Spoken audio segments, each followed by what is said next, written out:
Buying a car in Kenya is very nice and very enjoyable. But of course, many people cry just immediately after buying the car because eventually there's what comes after buying the car.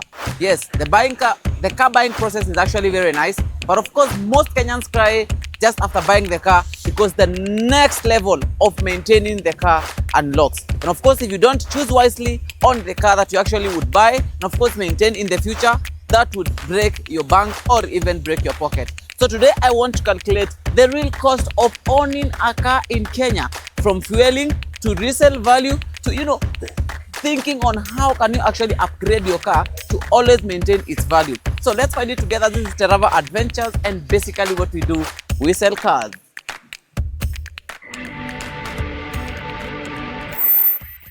Immediately after buying the car, there's one silent expense that accumulates on a single daily basis, as much as it is concerned that you're actually driving your car. That is called the fueling part of the car.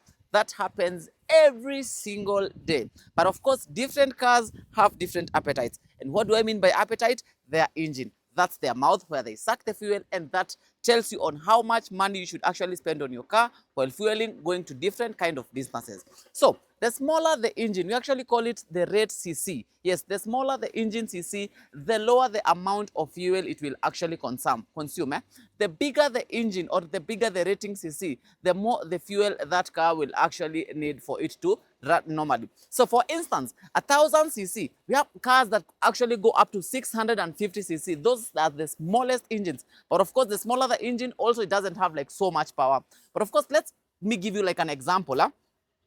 Today, as we speak of today, the current price of petrol in Kenya as we speak today is currently 182 shillings. But of course, the current price of diesel is 170. It all depends with your consumption. Is it diesel? Is it petrol? And then now it comes to the appetite of your car, the ratings or the engine capacity. A Toyota Vitz has an engine capacity of 1000cc, and for 1 liter, that's 182 shillings.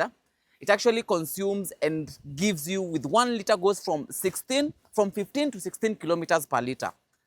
That is actually a very good cost effective unit, for a first time car buyer.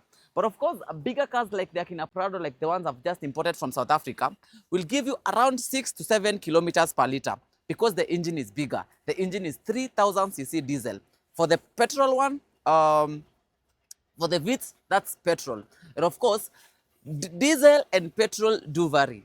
Diesel engines are more cost effective, and of course, petrol engines actually really consumes a lot of fuel. I know by now you guys know the difference between diesel and petrol. If you don't, you can comment down below. We can do a special video for that. So let's get into the maths. Someone who typically lives in Utawala and works at Upper Hill, right? So I said for the Toyota Vitz, it gives you from around 15 to 16 kilometers per liter. That is 1000cc ratings when it comes to the engine capacity. And of course, the cost of petrol in Kenya is actually 182 shillings as at now.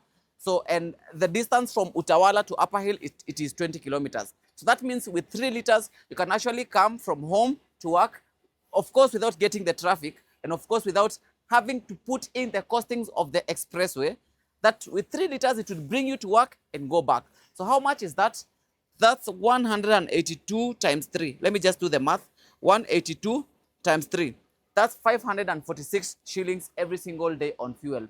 So when you do this, 546 times 28, that's 15,288 every single month for fueling your smaller car, 1000cc. That's the ratings. That is, of course, if you just come from home to work, and of course you have not calculated the amount of money you'd spend maybe from home on a weekend with your friends to Namanga to where. That's just for the work. So what do you think? Do let us know in the comment section down below. But of course, now we have the ones for the diesel, the 3000cc diesel engines.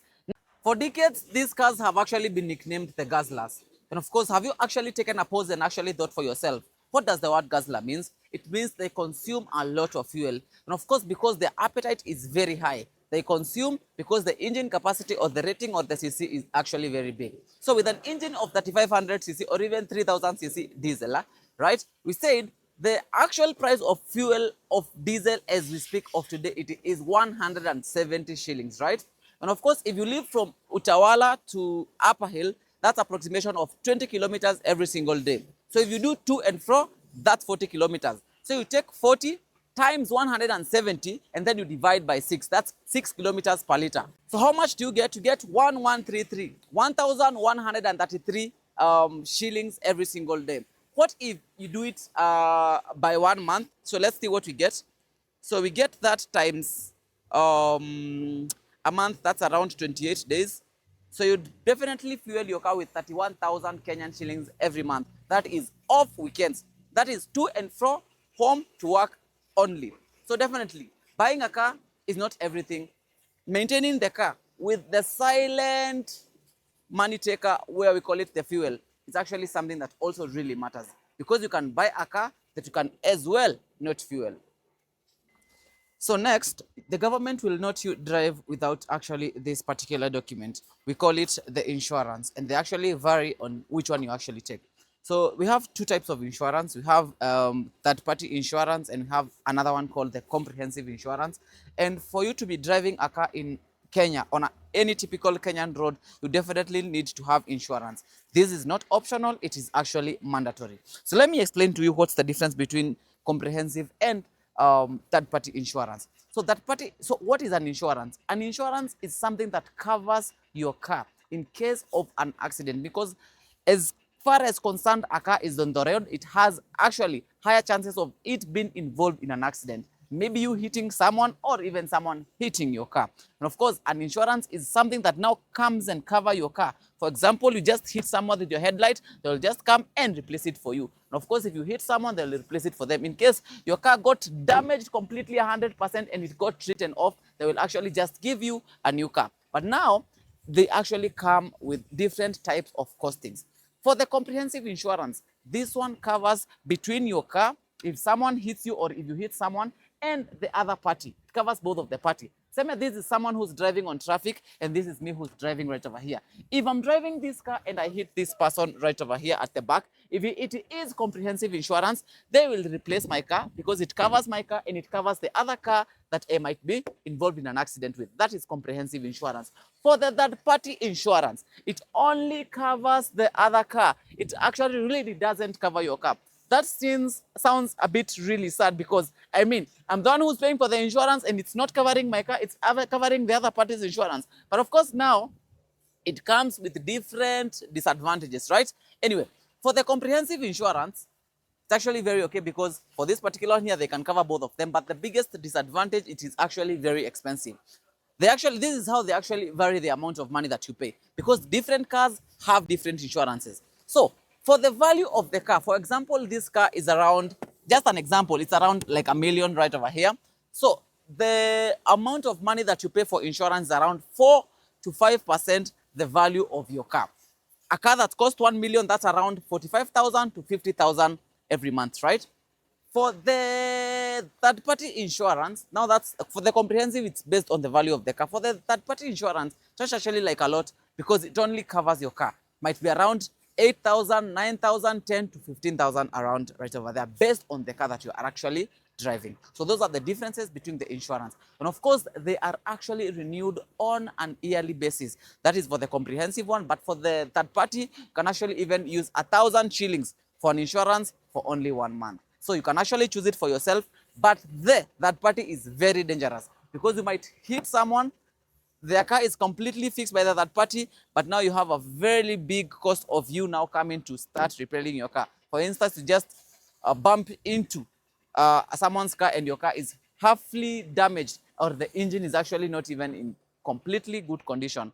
And of course, what does even with the comprehensive insurance, if your car gets into a very serious accident and it gets seriously damaged, you know what they do? If it's written off, they give you another car of the same exact model. That is the difference between comprehensive and third-party insurance.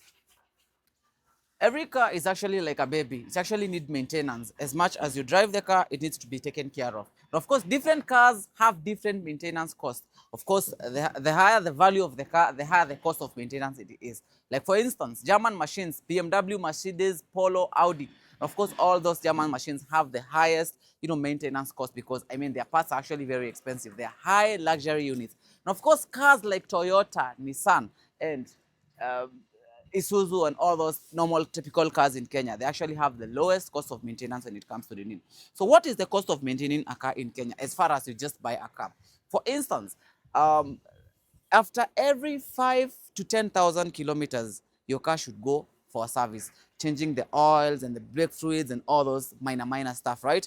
How much do you actually really pay? It costs from around 5,000 to 15,000 Kenyan shillings per month, depending on the distance on how you drive your car, if it's a home to work car or if it's a home to shago, if it's a home to farm car, depending on the amount of time that you actually drive the car, because the higher the mileage clocks in, the more you'll need regularly to service your car. And of course, we have breakdowns that usually normally occur without you expecting. Things like your brakes not working, your brake lights not working, even adjusting, few issues here and there on the engine actually comes with different types of costings. So depending on the car you're driving, the higher the value of the car, the more expensive it's gonna also cost you when it comes to maintaining. But of course, also this one comes now with the brands of the car, because things like Mercedes, BMW, Range Rover, different car brands have different pricing when it comes to maintaining the car. For anyone who owns a car in Kenya, most definitely after a given period of time, they'd want to upgrade to another car and of course sell the car that you're actually currently using. And of course, now that comes with something we call the car's resale value. That determines how much you're really going to sell the car that you're actually using. And of course, now that we're still talking about servicing your car, the poorer or the more hesitant you are when it comes to fueling your car, the more higher chances of your car depreciating its value. If your car, you bought it at 2 million, you might end up selling it at 700,000 or even 500,000 if you don't service your car, because it will have the most problems. So you should fuel your car as much as you can. That is a cost that you can actually never run away from if you actually own a car in Kenya. Most people buy cars, but they actually don't consider the cost of maintaining their cars in Kenya. Remember, I said the more luxury a car is, the higher the cost of maintenance. NTSA will not let your car roam the Kenyan roads without inspection, especially for commercial cars just like these ones here. PSV, matatus, pickups, or even such kind of heavy commercial trucks like these ones. And of course, the cost of, having these cars, inspected, it costs from around 2,000 Kenyan shillings to 3,000 Kenyan shillings. And this is a hidden cost that no one tells you whenever you're getting to buy a car in Kenya. And of course, even personal vehicles that actually have a maximum of you owning them for over 8 years, they also require inspection. How much is, I say? 2,000 Kenyan shillings to 3,000 Kenyan shillings, but mostly very necessity for such kind of commercial vehicles. But of course, something that I ought to tell you, be aware while calculating the amount of money that you actually use while going to take these cars to be inspected at NTSA, to also put in your time, because you spend so much hours going to the NTSA place to actually get your car inspected. There are usually a very long queue because so many people actually there are waiting for their cars as well to be inspected. So if you can actually be there the earliest, the better. And to someone who owns a car and they're always going to the CBD, that's Nairobi, at the CBD in the city, of course, they actually usually charge you on a single daily basis. Anytime you stop your car right over there and you try to park it, as much as even if it's for less than 2 minutes, they will actually charge you an approximation of 200 shillings. You actually calculate that in a month, it's around 4,000 Kenyan shillings. And of course, depends also the type of car. The bigger the heavy commercial units, the more the amount of money you can actually pay. And of course, the also longer that you take to actually pay the amount, it also come up with, penalties, county penalties. And of course, but some of the times the government actually do levies. Of course, you can also leverage on that. So those are actually some of the costings that people never actually do, because parking your car also wants to take money from your pocket, and actually does that on a single daily basis, not as unless you're actually going to park it on a private residential area. If it's something commercial, because other people are actually in the business of parking. If you park your car to their places, they'll actually get to charge you. If you do that on a daily, on a monthly, that's most definitely you need to have like a budget. So 200 on a single daily basis, that's 4,000 Kenyan shillings in a month. Well, let's talk about something that's very important that I have actually touched based on vehicle depreciation or vehicle holding its value. The fact that cars in Kenya depreciate yearly from around 10 to 20% every single year depending on the brand of the car. Like this is a Jeep and this is a Volkswagen. Depending on the brand, cars depreciate so fast. Luxury cars depreciate the highest. Luxury cars, BMW, Mercedes, Polo, all those Jeeps, all these luxury cars, they actually depreciate so fast. But of course, the normal cars like Toyota, Honda, Subaru, they actually hold their value. A car that costs 2 million Kenyan shillings in only 3 years can actually cost around 1 million to 1.2 million Kenyan shillings, depending with the value of the car. So the most essence thing to do so that you can actually make sure that your car holds its value. Maintain your car, make sure that it's in perfect condition. If it has some wears and tears, go fix them if you actually need to sell the car. So before you rush into buying a car, you definitely know the kind of things that you really need to consider. The cost of production when it comes to fueling the car, and of course maintaining the car, and of course holding its resale value, because as soon as you own the car, you definitely need to sell it in the future. Of course, not forgetting about the insurance. That has been it, me bringing to you the real cost, hidden cost of owning a car in Kenya. If you actually like the video, you can give it a thumbs up and comment down below what you thought we forgot, or what you thought you actually knew today you never have actually heard about it before. This is Terava Adventures, and basically what we do, we sell cars. We sell newly imported cars and local used cars, and we are very reliable. You can give us a trial and then you will thank us later. Thank you for watching the video to the end. We meet again next time. For sure, that has been today's episode, and bye-bye.